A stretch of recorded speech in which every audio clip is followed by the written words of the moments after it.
اعوذ باللہ من الشیطان الرجیم بسم اللہ الرحمن الرحیم۔ دوستو السلام علیکم۔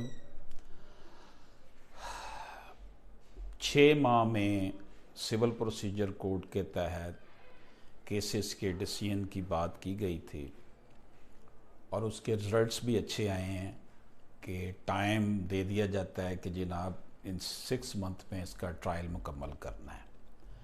اس حوالے سے 3 قسم کی کورٹس بنی ہیں۔ پہلے ایڈمن کورٹ ہے جو کہ نوٹس جاری کرتی ہے اور جواب لے کر ایشو فریم کر کے دوسری کورٹ میں ٹرائل کورٹ میں بھیج دیتی ہے۔ ٹرائل کورٹ پھر اس کا جو ہے وہ ایویڈنس لے کر آرگومنٹس کے بعد کیس کا فیصلہ کر دیتی ہے۔ ایگزیکیوشن کے لیے بھی کورٹس علیحدہ بنا دی گئی ہیں، جنہیں عمل درآمد کروانا ہے کورٹ ہی علیحدہ کر دی گئی ہے۔ بڑا اچھا سسٹم ہے یہ۔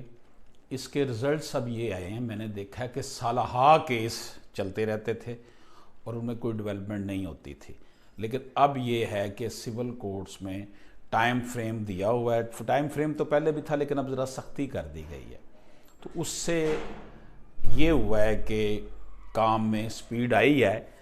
پرانے کیسز کو بھی فال کرنے کی ضرورت ہے، کیونکہ پرانے کیسز کے اوپر وہ ظاہر ہے کہ وہ جو نئے دائر ہوتے ہیں ان کے اوپر تو یہ 6 ماہ والا قانون جو ہے وہ نافذ ہو جاتا ہے۔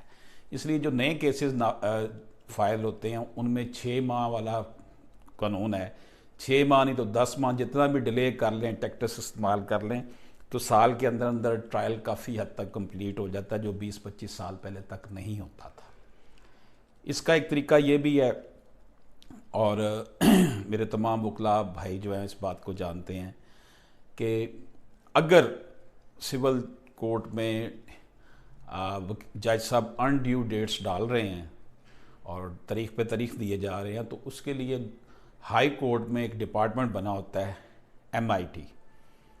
اس میں ڈائریکٹر جنرل جوڈیشری جو ہے وہ بیٹھتے ہیں، وہاں اپلیکیشن دی جاتی ہے اور ان سے استدعا کی جاتی ہے کہ فلان ڈیٹ کا یہ کیس فائل ہوا ہے، تو اس کو آپ، وہ پھر ڈائریکشن دیتے ہیں اور کہتے ہیں کہ جناب آپ نے ابھی تک ایسا اس کی سپیڈ سلو کیوں رکھی ہوئی ہے۔ تو تھوڑا سا ویل اویئر ہونے کی ضرورت ہے، اور اس 6 ماہ والے جو طریقہ کار ہے اس سے بھی ثمرات جو ہے وہ سمیٹے جا سکتے ہیں۔ لیکن اس میں اب میں آپ کو ایک بات اور بتاؤں کہ وکیل صاحب کو کام کرنے دیں۔ ہوتا یہ ہے کہ جیسے ہی کیس فائل ہوتا ہے تو پارٹیز کو نیچا دکھانے کے لیے بجائے اس کے کہ آپ ٹو دی پوائنٹ کام کریں، کہتے ہیں جی آج یہ بھی درخواست ان کے خلاف ایک دے دی، یہ بھی درخواست ان کے خلاف۔ جتنی درخواستیں آپ دیتے جائیں گے وہ کام ڈیلے ہوتا جائے گا، اس درخواست کی پھر پیروی کے اوپر پروسیڈنگ شروع ہو جائے گی، جو اصل کام ہے جواب لینا اور ٹرائل کرنا وہ رک جاتا ہے۔ تو اس لیے سپیڈ سلو ہو جاتی ہے، ٹھیک ہے۔ تو بہرحال اگر سلو پیس میں کام ہو رہا ہو، دوسری پارٹی تعاون نہ کر رہی ہو، تو ہائی کورٹ میں اپلیکیشن دی جا سکتی ہے۔ وہ ان سے پھر پوچھتے ہیں، اب سول جج صاحبان سے ان کے ڈائریکٹر جنرل ان کو لیٹر لکھتے ہیں، ان کو آرڈر جاری کرتے ہیں۔ اس کے ساتھ ساتھ دوسری بات یہ ہے کہ ڈیفینیٹلی اتنا بڑا مشکل کام ہے اس طرح کے سسٹم میں انصاف لینا، اور اس کے لیے ہماری جو سپریم کورٹ آف پاکستان کی جو فیصلہ جات ہیں پچھلے 3-4 سالوں سے خاص طور پر، وہ بڑے کلیئر کٹ ہیں اور اس سے بڑے اچھے اثرات مرتب ہو رہے ہیں۔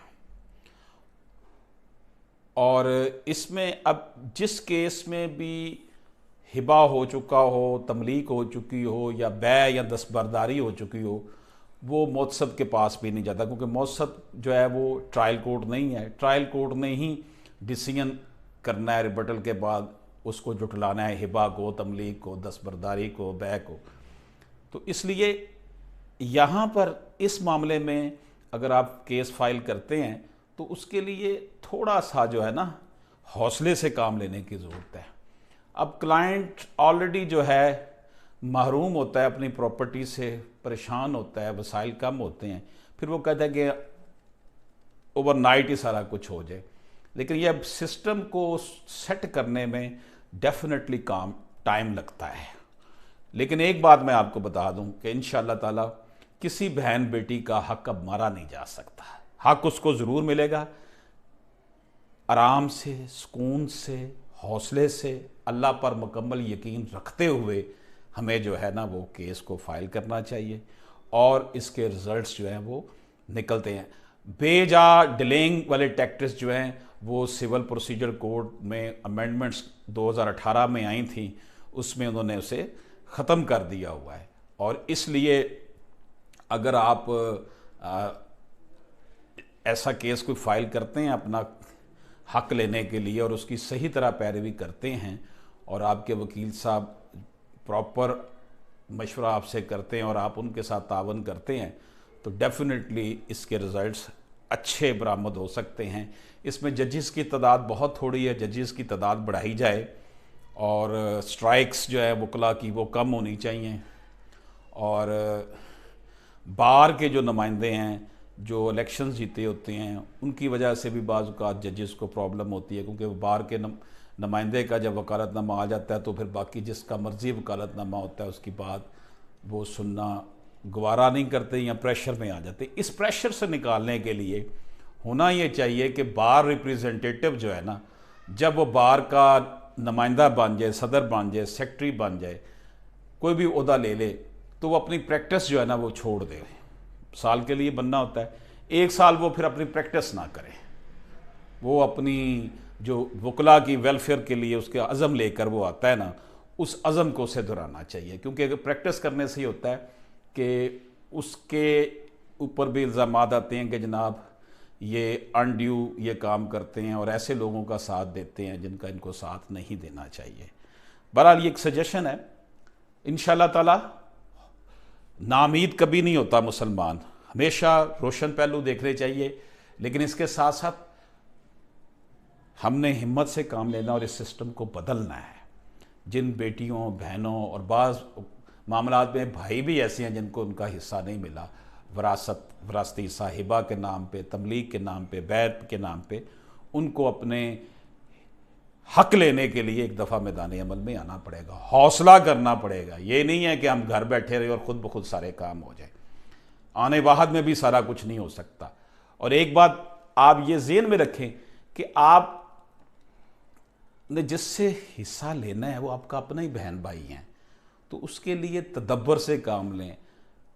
آپ جو وکیل کر لیں اس کے اوپر ٹرسٹ کریں، اور انڈیو پریشر میں نہ خود رہیں نہ جو ہے وہ ٹینشن لیں، کیونکہ پروسیس مکمل کرنے کے جو بھی طریقے ہیں وہ اڈاپٹ کرنے پڑیں گے۔ اللہ پاک ہم سب کا ہمیں ناصر ہو۔ اجازت دیجیے، اللہ حافظ۔